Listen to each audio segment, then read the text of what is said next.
Everything changed in a matter of seconds. You know, in the relentless, unforgiving landscape of the National Football League, fortunes can flip with a single phone call. A franchise can literally go from a quiet, under-the-radar rebuilding phase to an absolute, undeniable Super Bowl contender overnight. A single off-season move can completely alter the balance of power across the entire league, but what happens when an unexpected catalyst wakes a sleeping giant? We're talking about a generational force here, a player who had already conquered the mountain, walked away, but is suddenly feeling the undeniable magnetic pull to return to the trenches. The landscape of the NFC West, and frankly the entire NFL, is on the brink of a massive, seismic shift. You might think you know exactly how this upcoming season is going to play out, but there is a massive shadow looming over the league right now, and it is bringing absolute chaos with it. Okay, let's dive right into this, because the return is imminent. For 2 long years, NFL fans, analysts, and terrified opposing quarterbacks have wondered if Aaron Donald would ever genuinely consider a comeback. Think about it. He retired young. He accomplished literally everything a defensive tackle could possibly accomplish in the history of this sport. Rings, awards, undeniable legacy. He had the whole shebang. But he clearly still had a competitive fire left burning deep down. Now, 2 years later, that moment has arrived. And you have to look at the catalyst for this inevitable return. It's the addition of Myles Garrett. Garrett is a total freak of nature. Offensive coordinators literally build entire, complex game plans just to slow him down for a single quarter. So bringing Garrett in wasn't just a standard roster move, it was a siren song. It was the exact push, the exact level of elite, terrifying reinforcement Aaron Donald needed to see to realize that this defense could be historic. Donald looked at that roster, he saw the missing piece, and it woke up the retired legend. The monster is eyeing the door, and he is ready to tear it entirely off its hinges. And look, I need to be clear here. This isn't just random message board speculation or your typical baseless off-season whispers. Deeply plugged-in NFL insider Jason La Canfora recently dropped an absolute bombshell. He wrote, and I quote, "Notice I didn't write if Donald is coming back, but when. A recent chat with head coach Sean McVay has me convinced this is happening." End quote. When a veteran insider with La Canfora's track record puts his professional reputation on the line with that kind of definitive language, you have to pay attention. But even more crucially, this validation comes straight from the very top of the organization. Conversations with head coach Sean McVay have made it explicitly clear that this isn't some pipe dream, this is an inevitable reality. When insiders start shifting their language from if to when, and when that shift is backed by direct chats with the head coach himself, the entire league needs to go on high alert. The gears are already turning behind closed doors in Los Angeles, and the preparations are actively being finalized. Which brings us to a number that should strike absolute fear into the hearts of offensive coordinators everywhere: 10. According to the reports, we are looking at a hyper-accelerated timeline for this return. La Canfora noted that he wouldn't be surprised if a formalized contract was completed within the next 7 to 10 days. Just let that sink in for a moment. 10 days.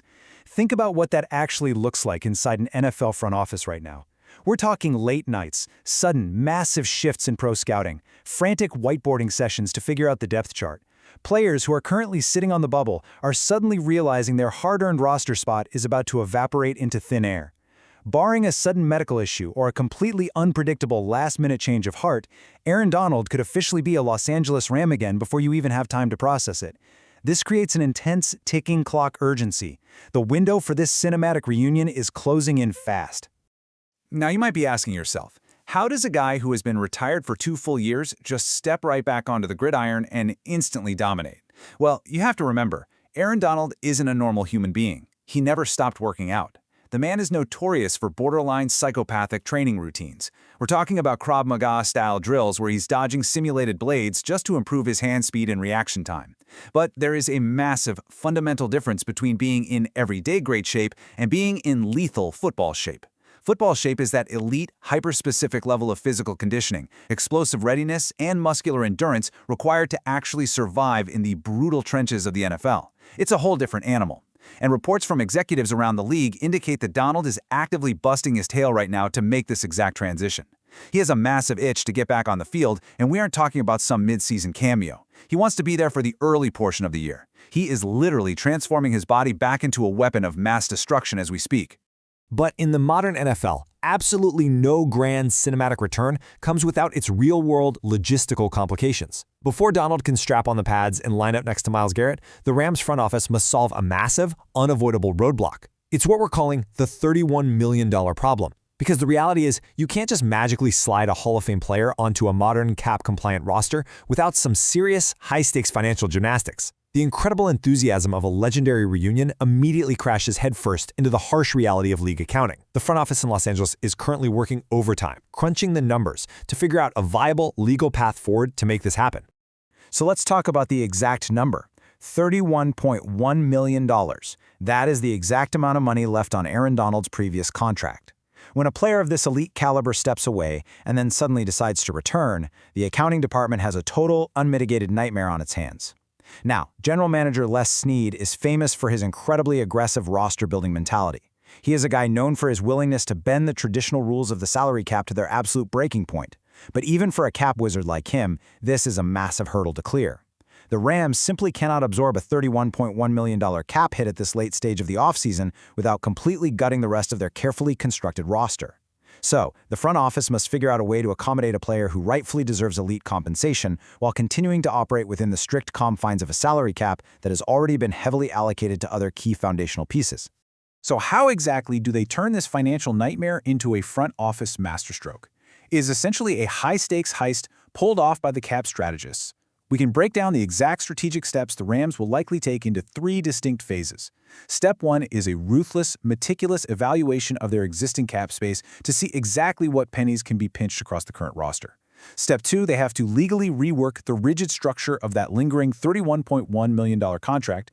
And then Step 3, and this is by far the most crucial part of the plan, they will likely convert a massive chunk of his guaranteed base salary into highly attainable bonuses and incentives. This specific strategy effectively lowers his immediate cap hit for the current season, which keeps the team compliant, while still allowing Donald to recoup the massive amount of money he is owed through his actual on-field performance. It places immense pressure on the front office, absolutely begging the question of which other positional groups might suffer if they miscalculate. But let's be real, for Aaron Donald, you find a way to make the math work. But while the front office is incredibly busy trying to bring the monster back to the defense, a completely different, deeply personal storm is brewing on the offensive side of the ball. And we really have to pivot our narrative here from the raw physical dominance of Aaron Donald to the strategic genius of head coach Sean McVay. Because while the Rams are building a defensive juggernaut that could legitimately terrorize the entire league, their mastermind head coach is dealing with a shocking, unexpected level of blatant disrespect from his own peers around the NFL. I want you to really think about the magnitude of this question for a second. How does a top-tier head coach fall out of the top 5? Recently, highly respected NFL analyst Ted Nguyen polled 8 defensive play callers and assistant coaches from across the league to rank the best offensive minds in football. Now, anonymous polls in the NFL are rare, and they are incredibly potent because they completely remove the PR filter. They give us the raw, unfiltered, completely honest truth of how coaches actually view each other behind closed doors. And the results of this poll contained an absolute bombshell. While some did have McVay at number 1, one anonymous defensive coach ranked Sean McVay completely outside the top 5 play callers. He dropped him all the way down to number 6. Just think about the sheer audacity of that for a moment. A coach who has literally defined modern NFL offense is being told by a peer that there are at least 5 guys better than him at his own game right now. Let's just quickly trace McVay's undeniable legacy to truly understand how totally bizarre this slight really is. Before 2017, the Rams' offense was stagnant, dormant, and historically inept. It was hard to watch. McVay arrives and immediately, almost magically, turns them into an absolute offensive powerhouse. Fast forward to 2021, and he orchestrates an incredible run full of offensive fireworks to win Super Bowl LVI. And he sustains his success through brutal injuries, massive roster turnover, and immense pressure year after year. By 2023, his offense still ranks in elite 7th in DVOA.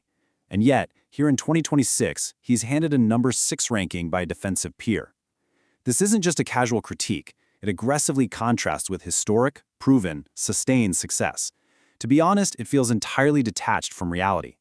Let's actually look at the hard data, because numbers don't lie, even if anonymous coaches do.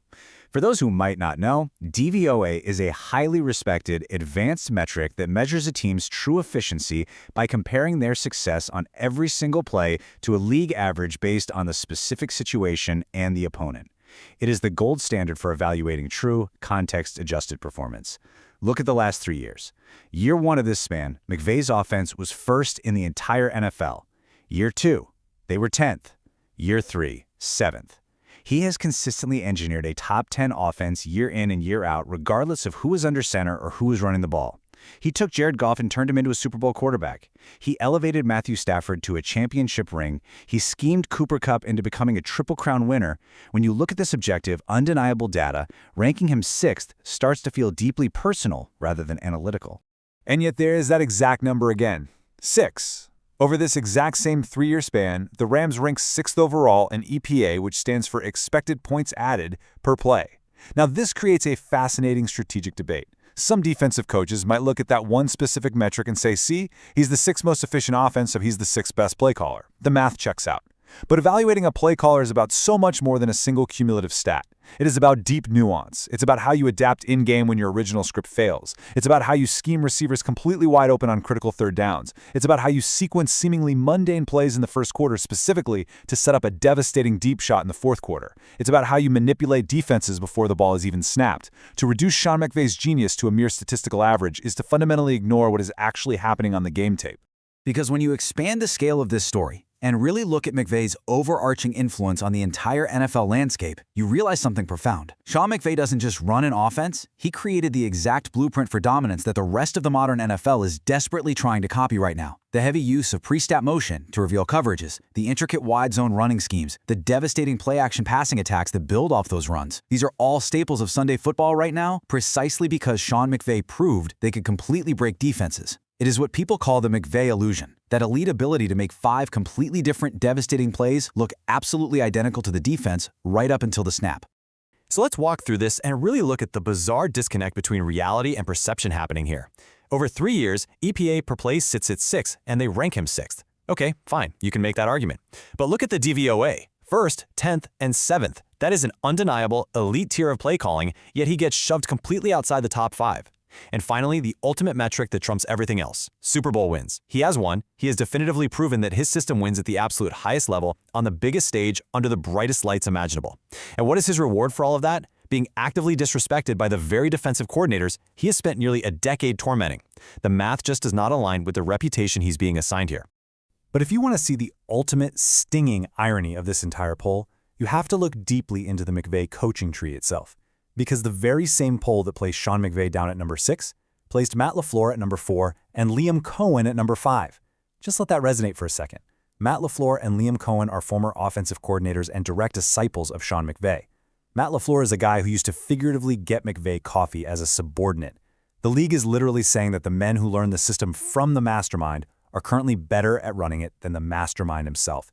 It is absolute madness. And this dynamic creates incredible cinematic tension for the upcoming season. You have the mastermind sitting at number 6 versus his own disciples at number 4 and 5. How exactly have the students surpassed the teacher in the eyes of the league? Is it simply voter fatigue? Is it a genuine tactical belief that McVay's system has been somehow optimized by others? Or is it just plain stubborn arrogance from defensive coaches who are flat out tired of getting beaten by him year after year? More importantly, think about the psychology here. Think about what this does to a guy like McVay. Compare this to Michael Jordan taking a passing comment personally and using it to absolutely destroy an opponent on the court. What does a furious, angry, hyper-competitive Sean McVay look like on the sidelines? This is the exact kind of bulletin board material that creates absolute monsters. He is going to want to hang 40 points on every single defensive coordinator he faces this season just to prove a point. And look, we aren't the only ones who see the glaring absurdity in this ranking. To firmly anchor the defense of McVay, listen to this quote from analyst Ted Nguyen, the very man who conducted the poll in the first place. Even he was shocked. He states, "An argument can certainly be made that McVay is the NFL's top play caller. At a bare minimum, McVay should be ranked inside everyone's top 3. Nguyen actually watches the all-22 tape. He knows the context. Asserting that a coach with McVay's resume and current offensive output is outside the top 5 is nothing short of ridiculous.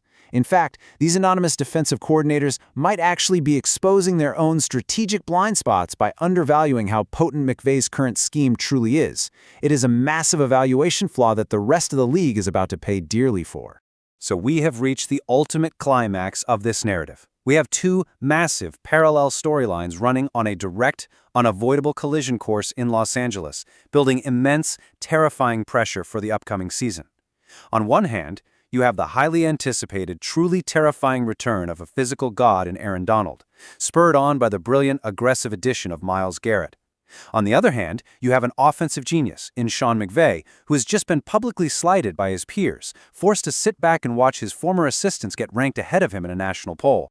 Which leads us directly to the most important, terrifying, and completely unanswered question of this entire offseason.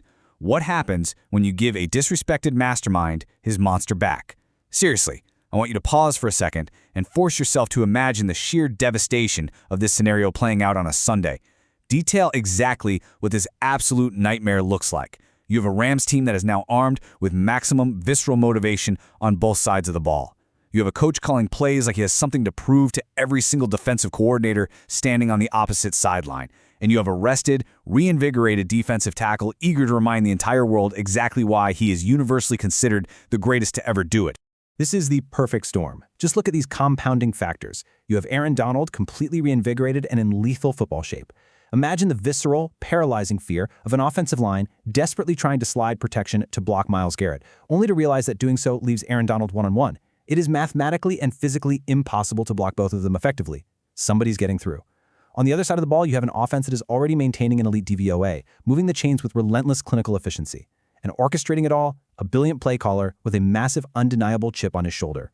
The consequences for the rest of the league are terrifying. Sean McVay is going to weaponize this disrespect. He will dial up aggressive, throat-stepping plays, while his defense absolutely shatters opposing game plans.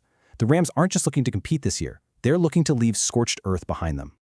The ink on the contract might take a few more days to dry. The incredibly complicated salary cap math still needs to be finalized by the front office, and the first official kickoff is still weeks away, but make no mistake about it. The psychological war for this NFL season has already begun in earnest, and the Los Angeles Rams have just loaded their biggest, most dangerous weapons. If you are an opposing quarterback preparing to face this defensive front, or a defensive coordinator who proudly and anonymously voted in that poll, you should be losing sleep, because this isn't over yet. This is exactly the kind of deep, connected analysis you can expect from us every single week. Welcome to NFL Nexus. If you want to stay ahead of the league and truly understand the massive stories hiding right behind the daily headlines, hit that subscribe button right now. Like this explainer and get down in the comments. I really want to know your thoughts on this. Did Sean McVay get legitimately robbed in that anonymous poll? And how many combined sacks are Aaron Donald and Myles Garrett getting this season? Let's debate it down below. And if you truly love the content and want to support the channel, consider becoming a channel member today. We have got a whole lot more ground to cover before the season finally starts, so stay tuned and I will see you in the next explainer.